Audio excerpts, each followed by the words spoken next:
So for most people, again, I personally think a combination of both of those accounts is going to be the best. And that's personally what I have, a stocks and shares ISA and a pension. The reason being is that stocks and shares ISAs grow tax-free forever and you can access them whenever, which is great.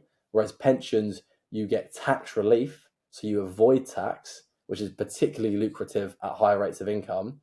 And if you're an employee, you can get an employer match, free money from your employer, what I was touching on earlier on my own portfolio. And then that money can then compound for decades to come, with the main sort of downside being it's locked up until you're 55. That's the current age. But I think having one, or for most people, both of those accounts is probably going to be the best way to go about it, because they're almost exactly opposite in how they work, but they both have massive tax advantages. And for most people, just contributing monthly to both of those is probably the best way to go.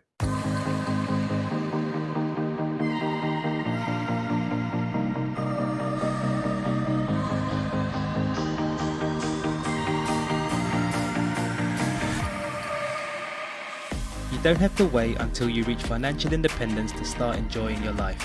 You can do that much earlier and start living a life that you love and that's true to you. Welcome to Freedom Before FI. Using FIRE and life design techniques, we help you create freedom on your way to FI instead of waiting until you're retired to do the things that light you up. I'm your host Greg, a FIRE movement and life design enthusiast. If you're itching to get freedom now, then let's do this.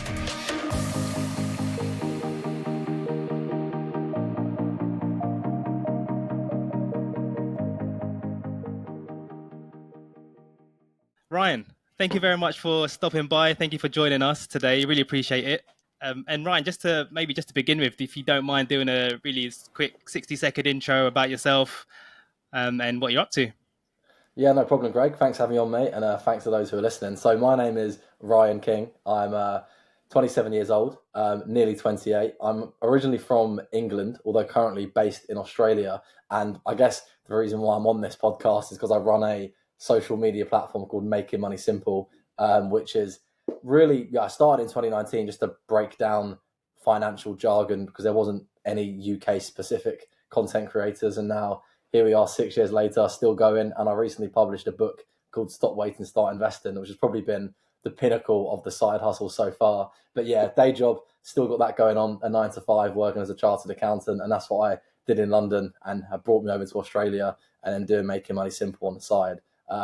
Other than that, love a pint of Guinness, love going on holiday, and I'm just a pretty normal 20-something-year-old bloke. So yeah, that's a little bit about me. Fantastic. So yeah, as you mentioned there, you're in Australia. I wanted to just really touch on that a little. How is I think you're in Melbourne. What's it like? What's living in Melbourne like, and how long have you been there? It's really good, to be fair. I can understand why people move here and stay here for good. I've been here for 2.5 years now, and Melbourne's really good, to be fair. It's got, when it comes to, I guess, Australia specifically, it's got the best and the most sport, and it's got the best and most nightlife, which are probably two things I was interested in moving over. And I guess when you compare it to, back home in the UK, it's a bit better weather. It does still rain, to be fair, and it is still cold, but it's a little bit better weather. So yeah, that's Australia. It's interesting because I've done it before. There's a lot of people have done what's called geo arbitrage. So going from a place of high living cost, and they'll go somewhere with sort of slightly lower cost. And obviously you're in that sort of accumulation phase on your journey. What was it like moving to Australia in terms of expenses and in terms of your investing and saving? Did it help at all, or is it the same as when you were back in UK, and or what was the differences in financially? Yeah, I've been asked that before, actually. I think overall, I'd say the cost of living is probably similar. When I was in London, I'd say my rent was a lot more. It's much cheaper to rent in Melbourne. But then I'd say my probably food shopping is much dearer in Australia, in Melbourne, as is sort of like drinking and going on nights out. So probably overall, across a month, I'd probably say it's a similar cost. I think if you're probably moving to Sydney, Sydney would be more expensive than London. Slash, if you're from the north of England or maybe a cheaper area of England or the UK, then Melbourne would probably be much more expensive. But from going to London to Melbourne, it's probably a similar cost of living. And my salary is actually the exact same, to be honest with you. A lot of industries and jobs here, you get paid so much more compared to the UK. Teachers get double, doctors and nurses get a lot more. army related jobs get a lot more. But when it comes to sort of financy roles, well, I'm an accountant. Accounting roles definitely. The salaries are probably similar. So there's actually not a massive difference, to be honest with you. Mm. The lifestyle's different, but from a financial point of view, I'd probably say it roughly works out to be the same across expenses, taxes, income, all of that stuff. Yeah, and obviously you obviously started investing back in UK, and then you obviously carried on in Australia. Was there any sort of challenges with? Because I mean, I done something similar. I was sort of investing back in UK, typical broker accounts and etc. And then when I moved to Philippines, some of these I couldn't access, and there was things I couldn't access back in UK, and things like sort of pensions and all sorts, and sort of the tax advantage accounts and stuff like that. How did that work with you? Was that a bit of a challenge, or was it pretty straightforward? Yeah, I essentially just stopped using my UK investment accounts and just started using Australian investment accounts instead. So I've still Right. got my ISA and pension in the UK, but I just don't contribute to them anymore because I'm not a UK tax resident. But I now have an Australian pension. Unfortunately, there's no Australian equivalent to an ISA. So I just have an Australian pension and an Australia general investment account. And I still invest monthly out of my 9 to 5 income and just put money into those two accounts every single month. So I've sort of tried to emulate my approach in Australia as closely as possible to what I was doing in the UK. But yeah, there are different accounts available. There are different brokers and platforms available. There are different funds available. So I had to do a bit of research and tweak it, but it's largely the same 3-step blueprint that I follow. All right. So obviously we're going to get onto like investments and the money side of things in a bit. But I kind of wanted to understand, and obviously that's what you're known for. But I kind of wanted to understand Ryan as like a person, and what's Ryan like. And so, Ryan, what do you do like when the camera is not on you and the microphone's not on you? What does Ryan do? What do you do on like the weekends and evenings or whatever? What's your thing? Yeah, so I'd say for quite a lot of my 20s, it was a lot of drinking and nights out.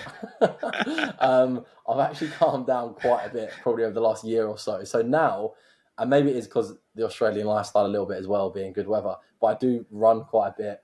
I've actually started cycling recently in 2025, so trying to get into the fitness era. A bit Mm. of hiking, especially in Australia when it's summer. There's some good hikes you can do in Victoria near Melbourne, so try and do those. And other than that, just sort of, yeah, I mean, I'm not far from the beach, so I can go to the beach. I still do nights out, like trying new restaurants, or probably just like sort of standard stuff that I guess anyone in their 20s or 30s would Yeah. do. Nothing too special. And then, yeah, on the side, to be fair, I do spend a lot of time doing making money simple and making content outside of my full-time job. But they're probably the main things. I'm also a big Arsenal fan, so I wake up at all hours of the night to watch the Arsenal games. I was going to say that might be Y- difficult to watch from yeah. the other side of the world. But no, that's probably the main things that come to mind. But honestly, I'm a pretty like normal bloke. Nothing too mental or yeah, interesting. Just all sort of standard stuff that most people listening probably do as well. Yeah, and then you mentioned obviously making money simple. Again, we'll get to sort of later on. I find on this journey, it's good to kind of find things that you enjoy, things that you love doing, and that's part of what while we're doing this sort of like FI type stuff, isn't it? To kind of enjoy what we're doing. And would you say that's kind of like falls under that kind of finding your Ikigai, finding the things that you love doing, finding like your passion? That kind of falls under that, isn't it? Is that something you'd like to do? Maybe when you do sort of retire in the future and or Yeah, to be honest with you, I think if I made enough money from making money simple, I probably would do it full time. Nice. Unfortunately, I don't at the moment. Partly because I guess like yeah, my probably lack of trying to monetize it and not being too salesy, but I probably could do more to do that. But yeah, I would one day love to do it full time if I was able to make enough money from it. And I know other people do online, so that's something I'm trying to work towards. But in the meantime, yeah, I work as a chartered accountant and just do this on the side. And I guess yeah, the reason why I've done it now for over 6 years is just because I enjoy it. If I didn't enjoy it, I mean, some months I make no money. If I didn't enjoy it, I would have given it up many, many years ago, to be honest with you. But I still, yeah, make content. You're quite, you're on all the socials, and that takes a lot of time. Is it just yourself, or do you've got sort of a team, or how does that Yeah, set no, up? I'm just a one-man band, CEO, CFO, COO, CIO, The everything jack at the of all moment. trades. Once again, though, I think one day I'd love to have it as a small business and like employ people. And yeah, but right now it's unfortunately nowhere near that level. Maybe one day. No, that's amazing.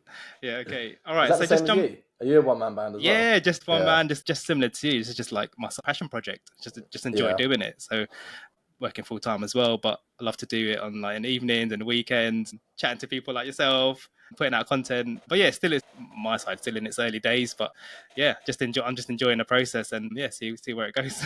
yeah. Nice. That sounds good. Good on you.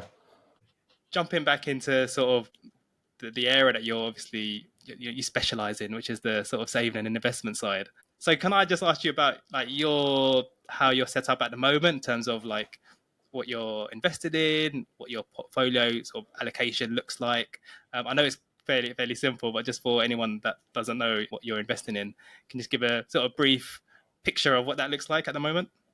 Yeah. So I've got my MMS investment portfolio tracker up on the side, which has been going on for years and years, and there's a lot of stuff going on here. I would say a caveat first of all, because I've like lived in two countries, the approach is a bit messy. There's a lot of different accounts, some UK accounts, some Australian accounts, but right now I've got £140,000 invested, just over.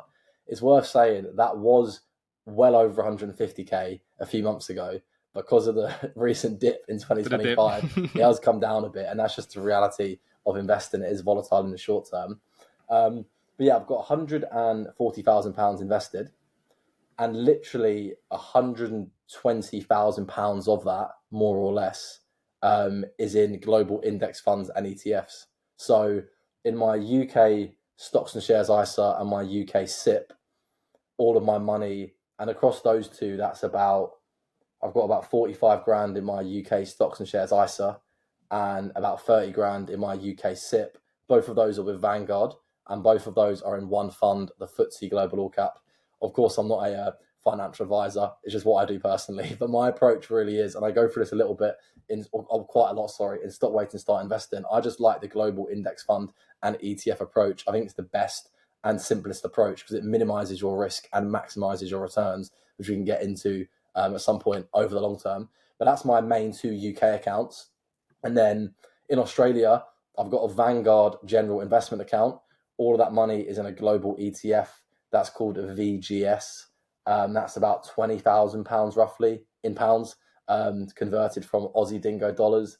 And I've then also got an Australian workplace pension, or it's called a superannuation here. And all of that, once again, is in just a low cost global index fund. So they're probably my main four investing accounts. I've got a lot of other smaller investing accounts in both Australia and the UK because I just like opening up platforms, trying them out, seeing what they offer. But most of the money in all of those accounts also is in low cost global index funds and ETFs. So yeah, when it comes to my sort of stock market portfolio, it's about £120,000 and pretty much 99% of it is in low cost global funds.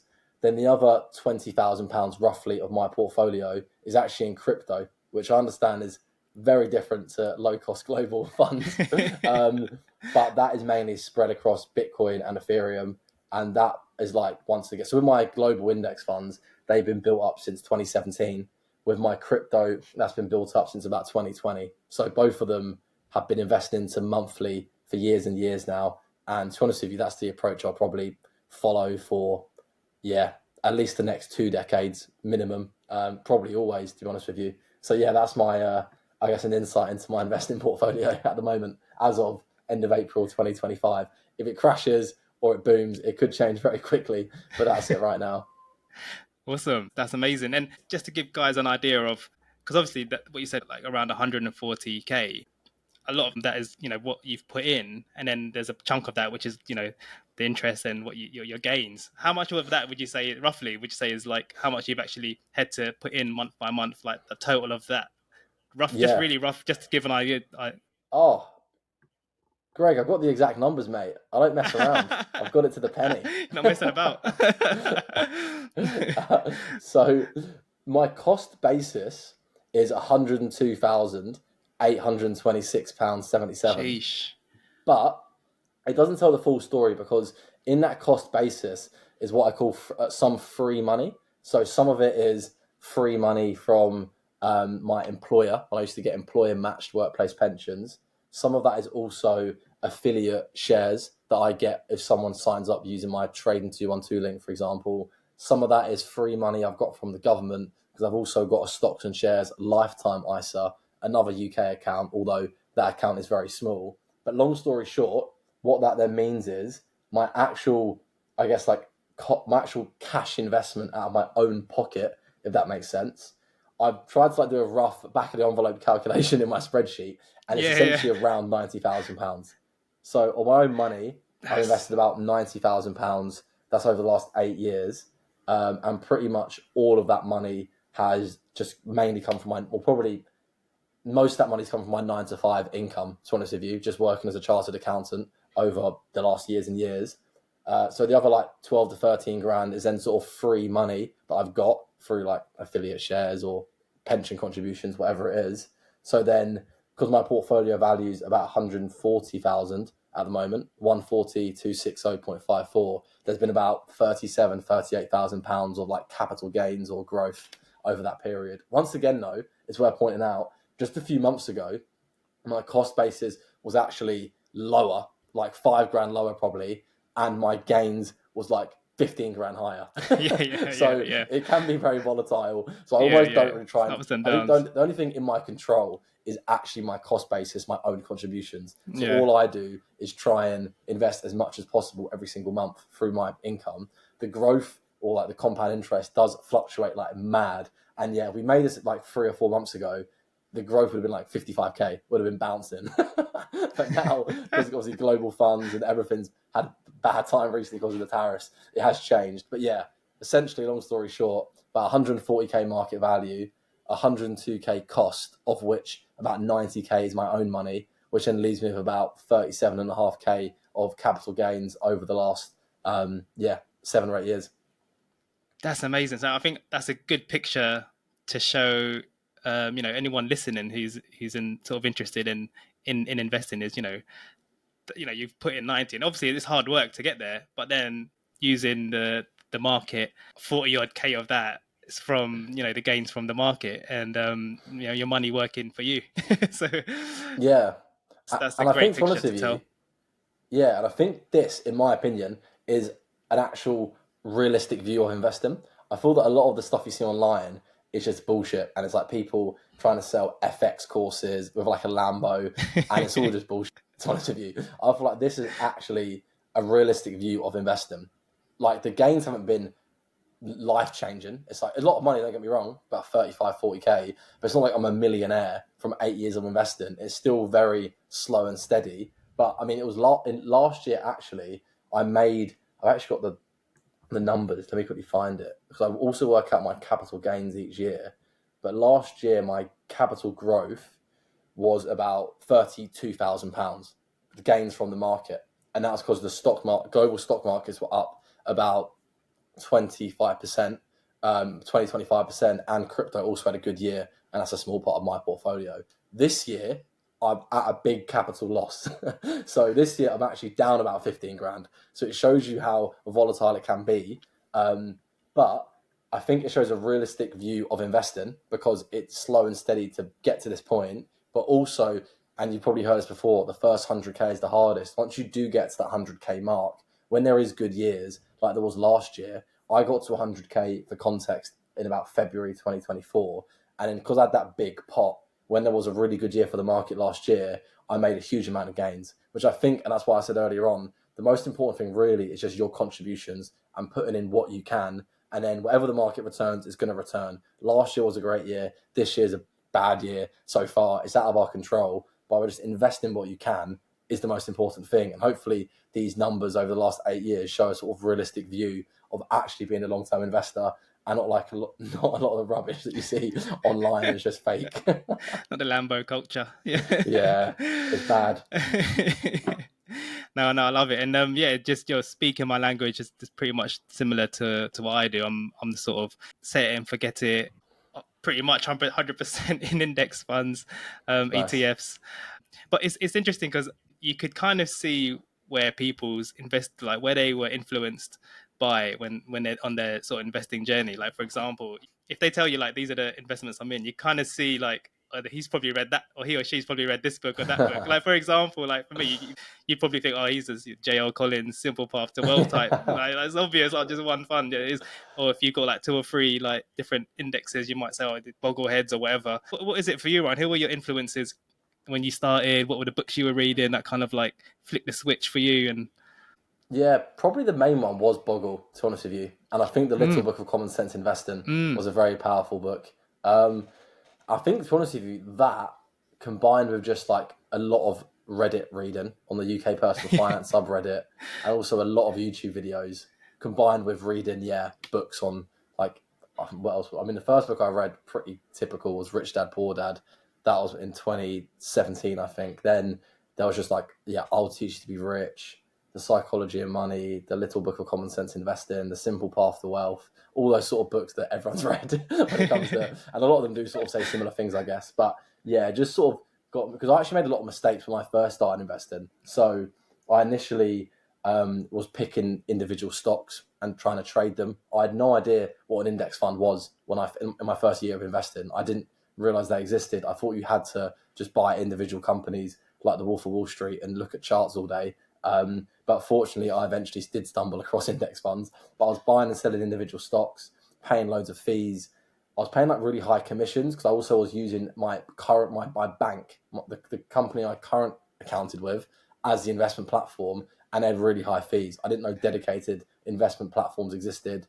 I was also doing all of this through a general investment account. Once again, I didn't know a stocks and shares ISA existed. So I made a load of my mistakes my first sort of 3 to 12 months of investing. But then I eventually discovered Vanguard, discovered stocks and shares ISAs, discovered index funds. And then I guess since I've sort of got, I guess in this account of approach I sort of outlined, it probably took me a good year of making mistakes to get it locked in. And luckily, when I was making those mistakes, it was only with hundreds of pounds, not thousands or now tens of thousands of pounds. So it was on very small amounts of money, which is, I think, why it's good to actually start with a small amount, because you can make the mistakes with a small amount. But yeah, it was probably about a year afterwards I finally settled on this approach, and it's now what I've really followed since probably like mid 2018. So for about 7 or so years now. amazing. And it's funny when you first start reading about investing and stuff, and you're choosing like which index funds and things like that. It's funny how you get bogged down and you get all these spreadsheets and you're like comparing one against the other, and it's like, if I could use this one, I could get this like 0.02 like a better return, and you go really into the weeds. But I think it's the fact, if people are like doing what you're saying, putting a decent sort of savings rate every month and investing, putting the money away and investing it into something with low cost. I think just that general action of just doing those things, and you could kind of just tweak it along the way, but as long as they're actually doing it, because it's just, I know it's hard for people to kind of, it sounds like it's really simple, but it's actually quite difficult for people because of the sort of psychological side, and there's a lot out there, and I think you mentioned it before, there's a lot of information out there. Yeah, no, definitely. The thing with investing in the stock market is it's not like a mortgage. So you're not necessarily locked in. You can change platforms very easily. You can change what funds you're invested into very easily. So in most cases, you're not locked in. So you're definitely right. The best thing to do is just start with whatever you've got.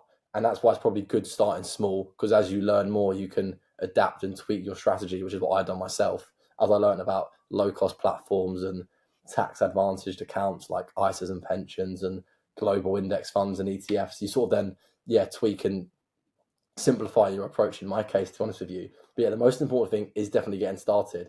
And I think, we'll probably run through later on the 3-step blueprint that I try and teach to start investing, and hopefully that'll make it very simple for people. But yeah, the beauty of it is you can always change what you're doing. So the most important thing is to get started. I think particularly, as you say, when it comes to choosing a fund, it's actually probably the most difficult decision, I think, because a lot of the names are stupid and they have mad jargon in their names. All the abbreviations and acronyms.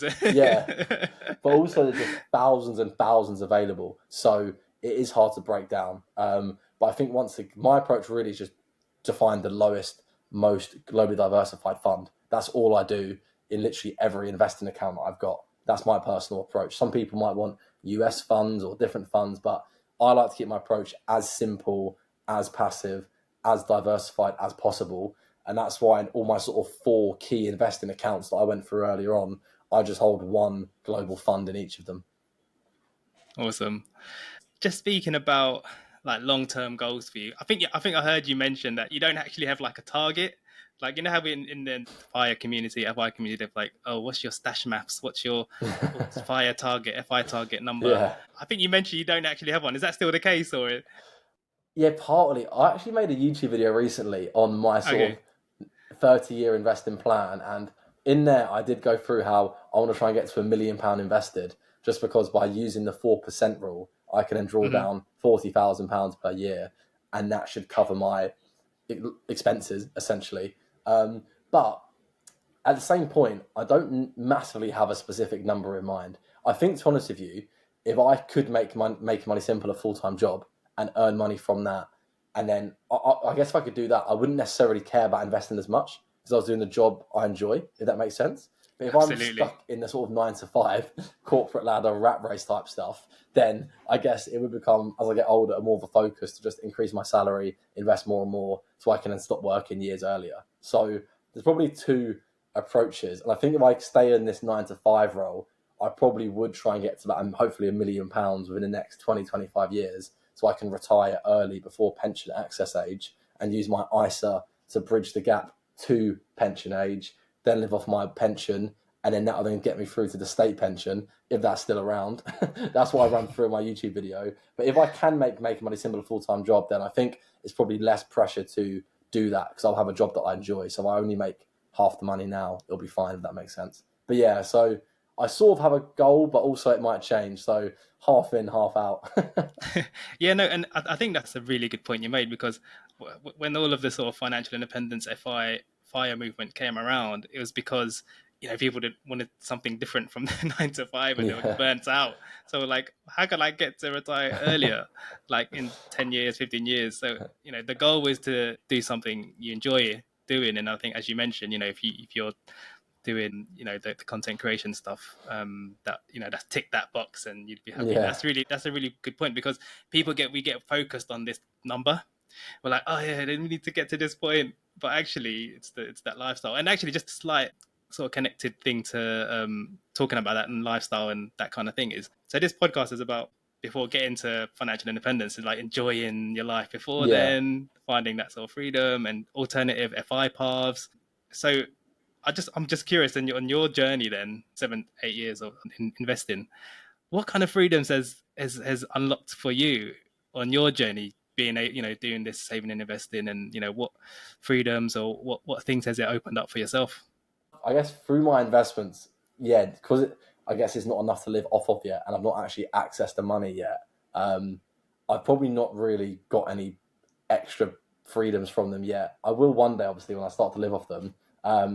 But I guess my sort of what I try and do is prioritize investing and invest every single month, but I also spend money like every month on doing fun stuff. So it's like, I mean, in Melbourne, it's like going to the Australian Open, going to the F1, going to AFL games, doing the odd night out, although I have been trying to cut back on my drinking.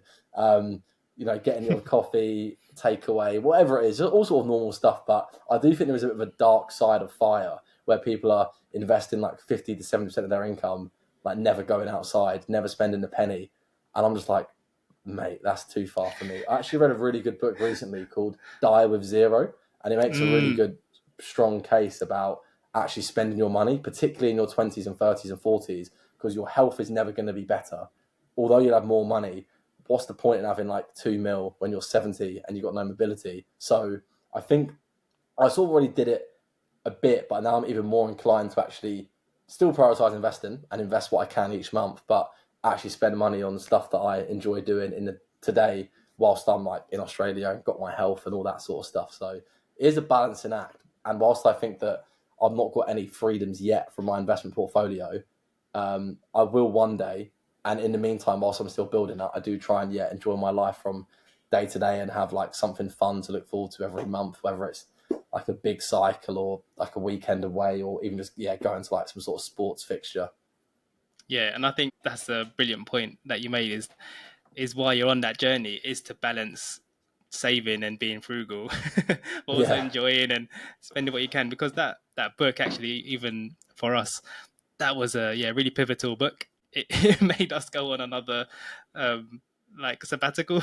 Me and the missus were like, okay, well, because obviously I'm much older than yourself, so reading that book was like, hold on, maybe we need to spend a bit. Yeah, and that's actually why I think I might do. I might do a sabbatical because at some point later this year, just because I've sort of been like straight from like school to uni to working in London to working in Australia, and whilst I do go on holidays, I've not done like a proper year traveling, so that might be on the cards at some point soon. So yeah, maybe if we do another podcast in a year or two, I can talk you through what I did. Awesome, yeah. Actually, no, that's a good point you made. Actually, just talking about you, even just thinking about sabbatical. I think the thing about having that amount of savings, it gives you confidence to Mm. take small risks. Yeah, Like for because example, yeah, has that been the case for you, or yeah, no, I think like? so. Because one of the things that I was reading in the book was actually in Die with Zero was how the guy was saying the author, one of his like roommates in New York, went on some like month trip to Europe when he was 18, and he put it on a credit card, and he had no idea how he was going to pay it back, but he just did it. And now, like looking back 10 years later, like the best thing he ever did. He was so young, he didn't really care, and all that sort of stuff. And as I guess I approach 30, I'm thinking like I'm not going to want a backpack probably when I'm like 35 or 40. I might not want to sleep in like hostels. So whilst I'm still a Yeah. bit younger and got less responsibilities, I need to start doing more stuff essentially. So yeah, that was really one of the powerful stories from the book. I did sort of look back and think, maybe I shouldn't have. Maybe like when I was in London, for those years as like a graduate, I should have just spent more money rather than invested it. But then, as you sort of say, if I had done that, now I wouldn't have as much money invested. So, and now I've got that amount of money invested, I probably can afford to take more time off work because that's still going to grow in the background. It's a whole like catch-22 thing, isn't it? There's no like perfect or the perfect outcome is just have really, really rich parents and then you can do whatever you want. Unfortunately, that wasn't the case for me. So it isn't, and that's not the case for most people. So it is a bit of a balancing act between, yeah, trying to like live today, not regret the past, and like, I guess, build for the future. And it is hard juggling it all. I think particularly in your 20s and 30s, because like, I mean, I've got some mates getting married, having kids, buying Mm, houses, buying second houses. I've not got any of that. And I've got other mates that are still just like fobbing around, not doing much, that are traveling all the time, that are always on holiday, that are like bodybuilding on steroids. That it's just like it's mental. So many people do so many things, and then it's quite easy to compare and think, oh, maybe I should do that, or maybe I should do this. So I mean, it's one of those things where there's no point, like in my case, I guess, regretting what I've done in the past. Maybe not spending enough and investing too much, and just trying to make positive changes going forward. If that makes sense, which is why I think that I'm going to try and do a sabbatical at some point in between finishing work in Australia and moving back to the UK, and then I guess after that I'll suss out what I'm doing next. yeah, that's the thing. All right, so I wanted to go into your book, and well done, by the way, for getting the book out there. There you go. There it is. Was it released late? Is it last year? Is that right? Yeah, November 2024. So it's been out for a few months now. So before we jump into that, like, why did you write the book? How did it come about? What's the backstory to it? Because it's not obviously something not normally people do. So it's amazing Yeah. that you've done it. Yeah, no, thank You, you. So I originally wrote a free ebook in 2020. At the start, January 2020, it got thousands and thousands of downloads. I then wrote a paid ebook in 2021. I think it was October 2021, which was actually called Stop Waiting, Start Investing, which sort of just went through really like the beginner's basic stuff to invest in, and then the 3-step blueprint that I teach to actually start investing. And then this came about. I actually met someone in Australia who knew a book publisher. They put me in contact with them. The Australian publisher didn't want to publish it, but knew an English publisher, so they put me in contact with them. And then Harriman House, the UK publisher, yeah, luckily took it on and then published it for me. So that was sort of how it came about. So that's probably actually one benefit of moving to Australia. It inadvertently helped me get the book published. wow. But it was originally, I guess, the sort of outline of the book was there from the free ebook that I wrote in 2021, which I think is probably why the publisher didn't mind taking it on, because I sort of had a lot of the content there already. It wasn't Mm, like it was from scratch, but it is much improved, much refined, just much better than the one I wrote in 2021. When I wrote it in 2021, it was in my like room when I was renting in Stratford during lockdown. it was very much like cowboy style, just not very coherent, loads of little random graphics everywhere. Whereas this is a bit more of like a professional job that you can go and buy in Waterstones or from Amazon or something. But yeah, it was just really to try and get it all down on paper. And I sort of wanted to have one place where someone from the UK could just learn every single thing they need to know about investing, and also the simplest possible way. Because even a lot of the books that I've mentioned earlier on and I read myself, they're all very Americanized and they're from American authors. So I wanted like a UK equivalent of sort of like the simplest way to actually start investing and build your wealth. And that's sort of where it originally came about, with the free ebook and then the paid ebook and then eventually the published physical book. So it was sort of many years in the making. But yeah, that's sort of what it is. And that's why I guess I wanted to get it out there. Amazing. And but did you have any challenges trying to get the book out, or was it pretty smooth sailing? It was all smooth sailing, to be fair. It is surprising how early on you need to like get it all done though. You got to almost do it like 6 to 12 months in advance, like the blurb, the cover, like they start promoting it to people who are going to sell it, even getting the script done. A lot of it has to get done very early. So I think I actually signed like the book deal with the publisher like maybe 20 months before the book actually came out. I feel like it was in like March 2023 and it came out November 2024. So it's a big sort of gap. I guess luckily for me, I knew what I wanted to write about, and I had a lot of sort of backbone of, or had sort of outline of the chapters there already. So I wasn't doing it all from scratch. But yeah, it meant that for like 6 months or so, it was just a big ongoing job, which obviously I was in Australia at the time. So sort of trying to juggle it all, having calls with like the publisher and the editor, with like the marketing team. It was a lot of sort of stuff going on. But obviously, yeah, I'm absolutely chuffed to have it out. And yeah, it's brilliant that people can just get it and then just hopefully. And I actually, one great thing about it is I get messages most weeks about someone getting it or their friend getting it and they've started investing. And that's really the best thing to hear, because that's sort of the main purpose of the whole book. So yeah, I'm obviously chuffed to have it out. So, but that's sort of a bit about how the process worked. And luckily, to be honest with you, there wasn't really any stumbling blocks at all. And was actually in the UK. I went back November last year for 2 weeks for the book launch and done a few podcasts, went to the publisher's office, had a little celebration, all of that sort of stuff. So yeah, it was a good way to, I guess, yeah, get it out there. And it was sort of like a weight off the shoulders as well, because now it's done, it's out there, and I can just do something else for a bit. Nice way to end the year as well, isn't it? Yeah, that's true, actually. That's how I was actually advertising it. I was like, it's the perfect stocking filler for anyone who's looking to start investing. Nice. So, all right. So, if someone's listening to this and they're on the fence about investing, and I was wondering if we could use your book as a bit of a framework for them, if you don't mind sharing bits. And I know you mentioned before it's sort of split into 3 parts.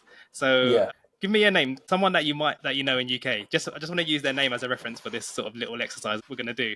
Someone that you know, just use a name. Tommy. Tommy, all right. Say Tommy. And how old is Tommy, roughly? 45. Okay. Or you want someone young? 25. All right, Tommy, 25. I don't know, lives in, you mentioned Stratford earlier, so let's say Stratford. On the fence about investing. Let's use your book as a framework, like as a step-by-step. Just talk Tommy through how he's going to do get himself started investing, similar to what you're doing, if that's okay. Yeah, no problem. So first thing Tom needs to do, big man Tommy, part 1 of the book of 3 is called The Foundations. So it's really, and I think it just helps to actually understand a little bit about like what investing is, why you should invest, why you haven't started investing yet, all of those bits before you actually start investing. So I guess to run through high level a few bits in the book. So why would you start investing? Ultimately, because it will grow your money. And unfortunately, unless you've got rich parents, no one is going to save you. Employee pensions are much less lucrative. Government support is hardly available. Family and friends might not be able to support you. So it's sort of on yourself to be able to invest. And it's obviously worth pointing out, if you are able to invest, it is a privilege, because it means you're in a developed country and you've got disposable income. But if you have that privilege, then you definitely need to take advantage of it. And I guess selfishly as well, if you don't invest, you're literally always going to work.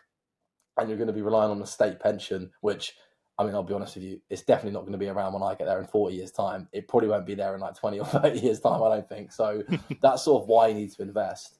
Um, I guess what actually is investing is literally where you sort of give up money today to put it to work to grow your money. So with your money, you can either save it, which is great, but of course that loses out to inflation, although we do need to save for some goals.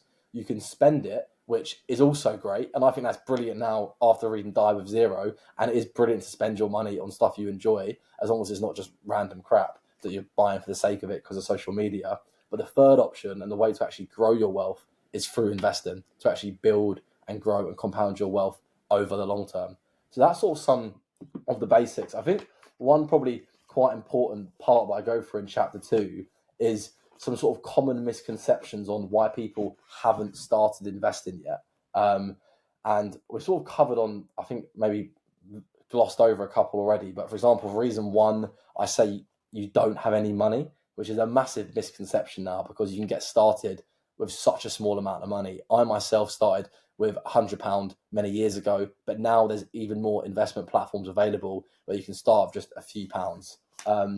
Number two is you're scared or you're nervous, which once again is a very common sort of thing to hear, and it is understandable. But ultimately, anything you do that's new is going to be quite nerve-wracking, particularly when it comes to your money. So I think just starting small, dipping your toe in, getting over that mental hurdle is just the most important thing to do. There's then 5 other reasons that I go through on, there's too much choice, you've heard a bad story, stuff about a big crash, all these reasons why people think they shouldn't start investing. And I think one of the big ones is there's so much choice, as we talked about with the funds. There's thousands of different funds. But yeah, in the book, when we get onto part 3 of 3, the 3-step blueprint, I go through just only one fund you need to invest into to grow your wealth. But yeah, that's probably some of the basics that I would talk Tommy through when it comes to laying the foundations, as I call it, to sort of build that investor mindset. And probably chapter 4, which is the last chapter in part 1, is about compound interest, which is probably, it's the biggest chapter in the book. It's 31 pages on it, because I think it's the most important concept when it comes to investing, but also the most misunderstood concept. And there's loads of examples, loads of FAQs, but ultimately it's simply where your money just earns interest on interest. But what that actually means when it comes to investing is when your gains earn previous gains. So if you make a gain of £1,000 in the market this year, you might be tempted to withdraw it and then spend it. But by leaving that invested, as the market continues to grow over the years, over the long term, your contributions are growing, but all the gains you've made are also growing. And that is sort of the compounding effect in action. And I think it is misunderstood, but trying to actually, and it can feel a bit sort of imaginary and wizardry, compound interest, but I would definitely recommend using a compound interest calculator online. I use one called the Calculator site, and you can just see how powerful compound interest really is to grow your wealth. And that then is the foundations, the brickwork laid for Tommy. So now he knows everything that he needs to know before we get into how the stock market actually works, and then the 3 steps to actually start investing. Yeah, and those, those are so important, because you do need to have that background knowledge, because you need to understand that, because when you get into your the part 3, when you start investing, and as you said, the markets, it's volatile. You need to have like a good understanding of what you're doing, what the market is about. There's volatility, but generally, and obviously we can only know from what we've seen in the past, it does go up over time. And when you do have dips, sometimes dips are like it's like bargains, isn't it? You can look at them as like, so there's 2 ways to look at it. It's like you could look at it the media way, which is like, oh my gosh, Panic. this is panic, this is mad, this is not work, this is not good. Or you could look at it like, oh, it's a little bargain. Little bargain. You could invest more, and the units are cheaper. So yeah, so it's 100%. good to have that, giving Tommy a good foundation. Yeah, so then part 2 is the investing world, and that's really on how the stock market is actually made up. I think that a lot of people just think it's like imaginary numbers and like charts on a screen, but obviously every stock is an actual company which has potentially thousands, if not hundreds of thousands of employees. They probably make goods and services all over the world. they've got offices, they've got stores, they've got customers, they've got suppliers. So it's sort of probably understanding a little bit about how the stock market actually works. But then most importantly, these companies can be grouped together into index funds. And that is sort of the preferred way. And in my opinion, the best way to invest using low cost index funds and low cost ETFs. So this part here, and what I probably go through with Tommy, really is the importance of index funds, what they are, essentially being a basket of companies. And my preferred approach, as we've ran through already, is global index funds. So I'm as globally diversified as possible. And the reason why that's so good is because important concepts being diversification, but also it's impossible to beat the market over the long term. Warren Buffett has done it, and I think people hang on to that. Unfortunately, sorry to be a downer, you're probably not Warren Buffett to anyone listening. If you are, you probably won't listen to this podcast, is the fact. He'll probably be out there buying undervalued companies and making billions of dollars like him. He's sitting on like $300 billion worth of cash at the moment. But yeah, I sort of go through a lot of the data on just why active investing through active funds and individual stock picking is so difficult. So that then settles on the index funds and passive investing. And then the final part, actually, final chapter for part 2, then goes on to money psychology. And to be honest with you, I've only got one chapter on this because I think the best book on money psychology is A Psychology of Money. But I run through probably the most important points when it comes to a money mindset point of view. And that then wraps up part 2 before we get into the actual 3-step blueprint. So I think now, for anyone listening who's maybe read the book, or hypothetically for Tommy, he's obviously laid the foundations. He understands how the investing world works, being index funds and active funds, being passive investing versus active investing, being diversification, cost averaging, and in money psychology. And that's then sort of got, I guess, the total basics ready to then get into the actual 3 steps to properly start investing. Awesome. And just before we even jump into that third bit, I remember when I first started, I was like, as you said, listening to different podcasts here and there, reading blog articles here and there, but you've got this all in one little book, and this is an awesome book to have, just you saying just the first 2 parts before we even jump into the juicy part 3. So nice one. Yeah, so part 3.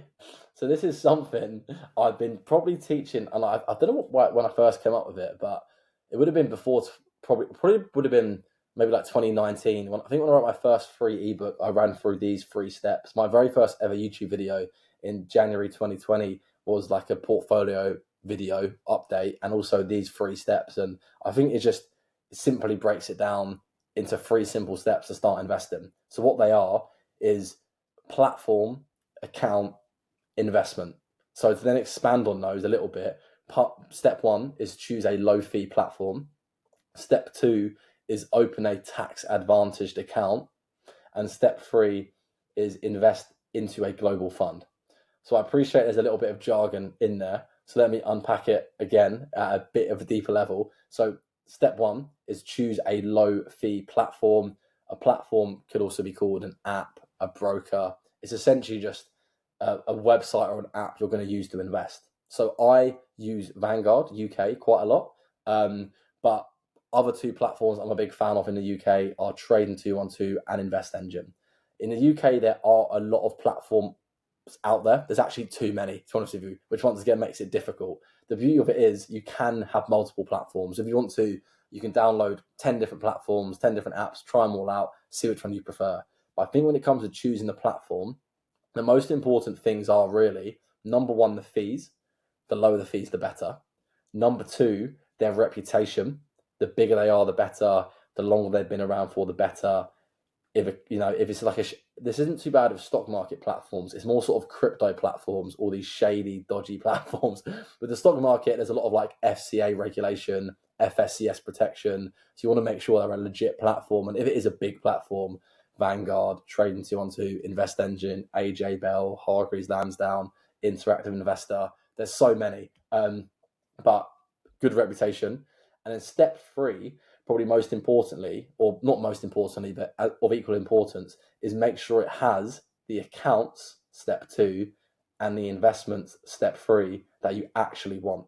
So what I try and say to people is, what accounts do you want to use and what investments do you actually want to make? and you can work backwards to figure out the best platform for your situation. I think in probably 9 out of 10 cases, either Vanguard, Trading 212, or Invest Engine is probably going to be best for most people. That's just my personal opinion. But yeah, step one is choosing a low fee platform. And if you want to use it as an analogy of sort of like food shopping, this is probably the like supermarket you're going to go to. Some people only shop at Sainsbury's. Some people might get some bits from Sainsbury's, some bits from Tesco's, some bits from Aldi. You can go to one supermarket or multiple supermarkets, and it's the same when choosing investing platforms. Step two is then open a tax advantaged account.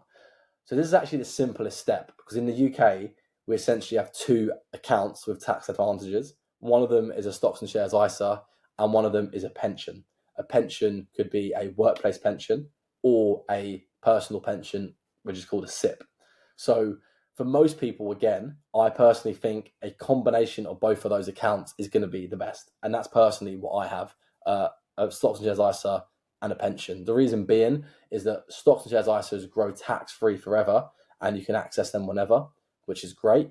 Whereas pensions, you get tax relief, so you avoid tax, which is particularly lucrative at higher rates of income. And if you're an employee, you can get an employer match, free money from your employer, what I was touching on earlier on my own portfolio. And then that money can then compound for decades to come, with the main sort of downside being it's locked up until you're 55. That's the current age. But I think having one, or for most people, both of those accounts is probably going to be the best way to go about it, because they're almost exactly opposite in how they work, but they both have massive tax advantages. And for most people, just contributing monthly to both of those is probably the best way to go. Step three, the most difficult one, is then choosing the actual investment. And my preferred approach is investing into a low-cost global fund.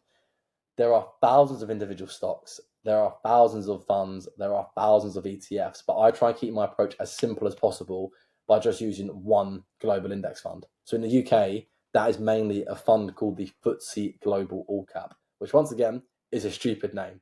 All the names are stupid. They make no sense.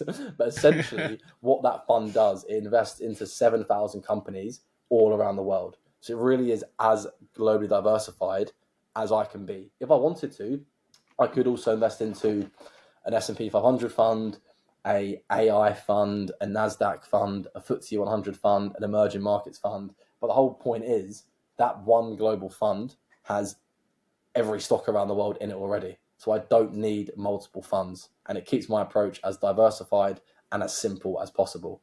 And that is step three. Step three is probably where there's the most choice. If you want to, you can, have 80% of your money in global funds and 20% in individual stocks. You can have 50% in a global fund and 50% in an S&P 500 fund, which is what a lot of people that follow me do.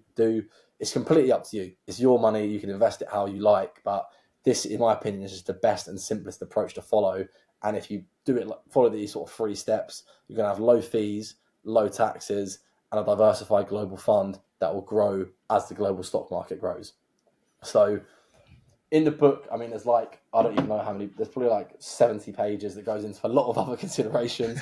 There's a lot of data and charts and stats on why index funds are the best, and specifically global index funds are the best. But hopefully that gives a little flavour on choosing the 3 steps to invest. And I appreciate, once again, I've given sort of probably a lot of information there. So really, if people want specific stuff to look into, step 1, low fee platform, look into Vanguard, Trading 212 and Invest Engine as a first port of call. Step 2, choosing an account, look into a stocks and shares ISA and a pension. The chances are, if you're listening and you're working a 9-to-5 job, you've already got a workplace pension. So you need to get the login details, see how much you have, see what your money's being invested into. And if you don't like the fund or you don't understand it, look into it and switch it.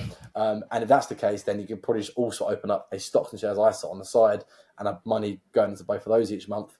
And then step 3 is then choosing the investment. And as I say, in my own workplace pensions, my own investing accounts, I just use one global fund, and that gives me global diversification for a low fee. And that's all I need to do to grow my wealth. And I like that approach as well, because it just takes all guesswork out of it.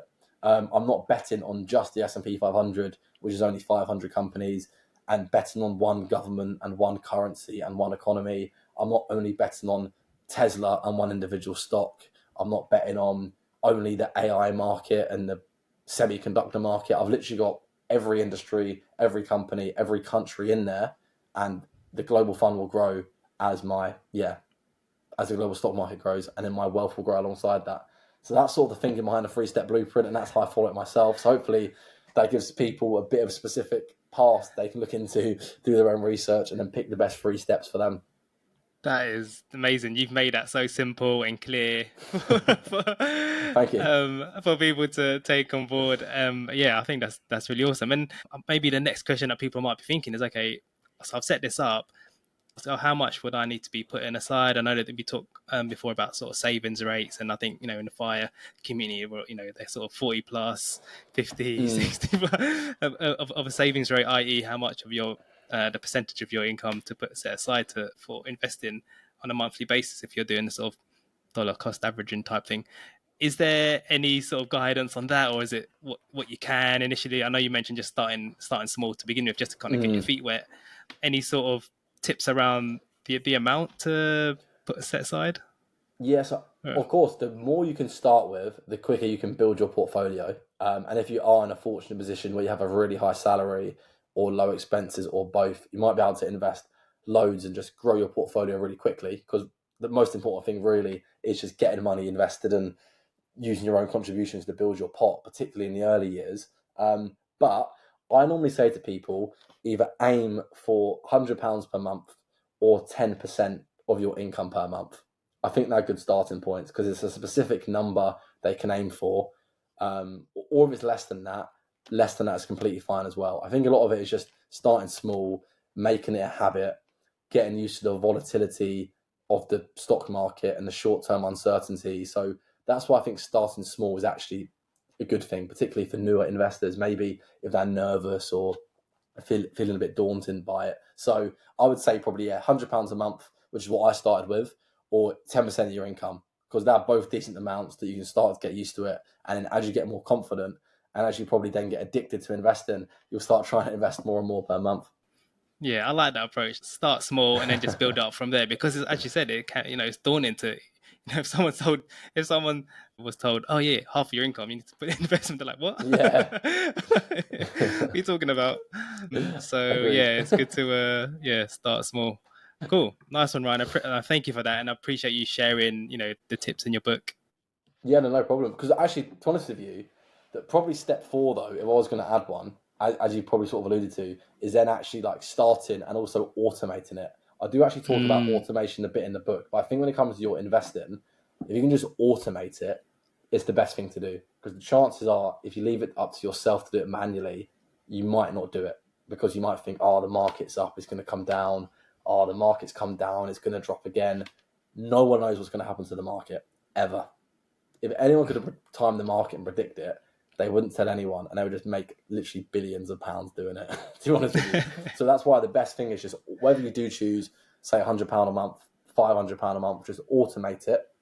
So that's happening every single month, and then all you need to do, and all I do personally is, I normally try and increase my monthly investments each year if my salary increases, and if I come into any lump sums, which is normally selling, normally like getting an annual tax return maybe, or getting an annual bonus or whatever it is, then I once again just invest it as a lump sum. So that's my personal approach. So everything's done automatically, and the only reasons I really log in is to either increase the automatic investment or make a lump sum. And other than that, I know everything's an autopilot.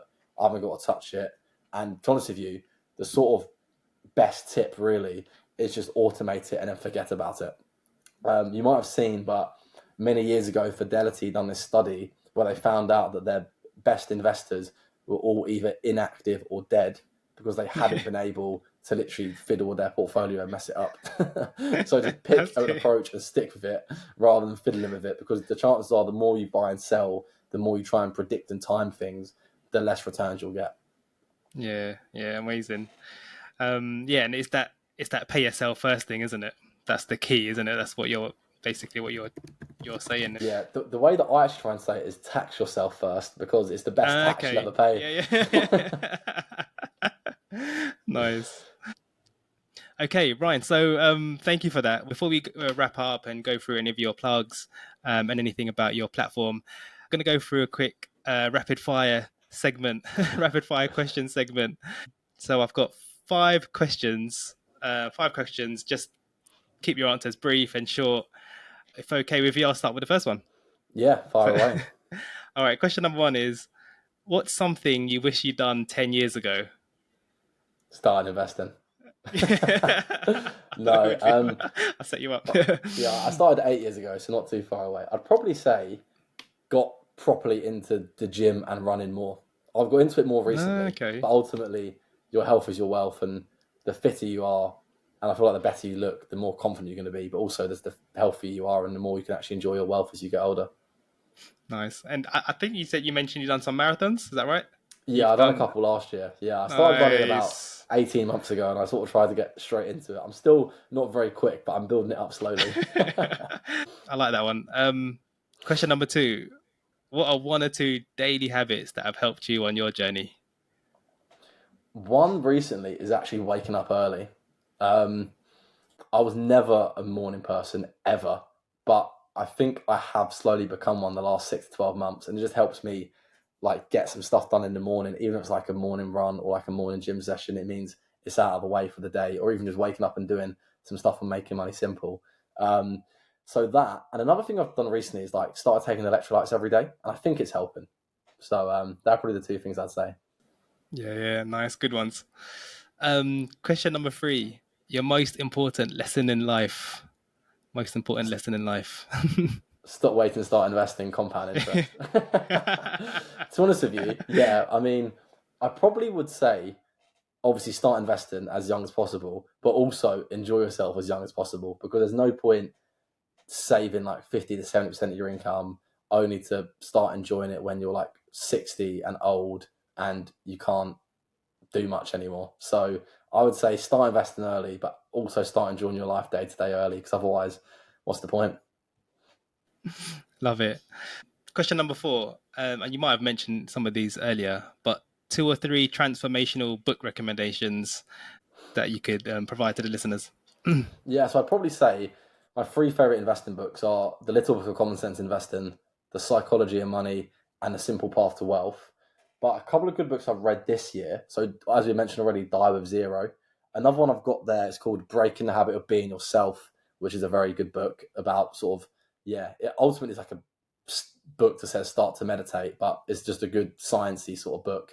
Another good book which I've not read for a while, but I've read a couple of times, is like the Almanac of Naval Ravenak, or yeah, probably pronounced Oh that yeah, wrong, but Naval that's Ravikant or something. Yeah, yeah, yeah. that's a good book.